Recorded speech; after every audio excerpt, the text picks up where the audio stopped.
একটা গল্প মনে পড়ে গেল। একসময় একজন ফেরেশতা এসে এক লোককে বলল, আমি তোমার উপর খুশি, তুমি যা চাইবে আমি তোমাকে তাই দেব, তবে একটা শর্ত, যা তুমি চাইবে আমি তোমাকে সব দেব, তবে তোমার প্রতিবেশীকে দেব তার দ্বিগুণ। লোকটা বলল, একটা রোলেক্স ঘড়ি আমার চাই। ফেরেশতা তাকে রোলেক্স ঘড়ি দিয়ে দিল। প্রতিবেশী দুটো রোলেক্স ঘড়ি পেল। লোকটি বলল, একটা মার্সিডিজ গাড়ি আমার চাই।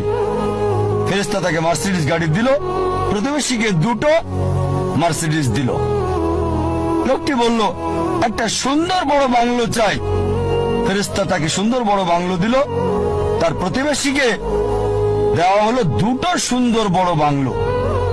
লোকটি পরে বলল, দয়া করে আমার শেষ ইচ্ছাটা তুমি পূরণ করে দাও। কি সেটা? আমার একটা চোখ তুমি নষ্ট করে দাও, যাতে কিছু আমি চোখে না দেখতে পাই। চিন্তা করেন, সে তার নিজের চেয়ে প্রতিবেশীকে নিয়ে বেশি ব্যস্ত। তার জীবন সহজ কিন্তু জটিল সেটা ভাবছে না সে। প্রাচুর্য কি দারিদ্রতা যাই থাকুক, সে বেশি চিন্তিত তার প্রতিবেশীর চেয়ে ভালো জীবন যাপন করা নিয়ে।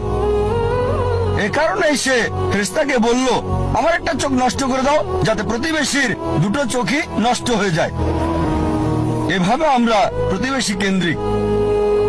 নিজে সুখী কিনা ভাবছে না, দেখতে পারবে কিনা সেটা ব্যাপার না।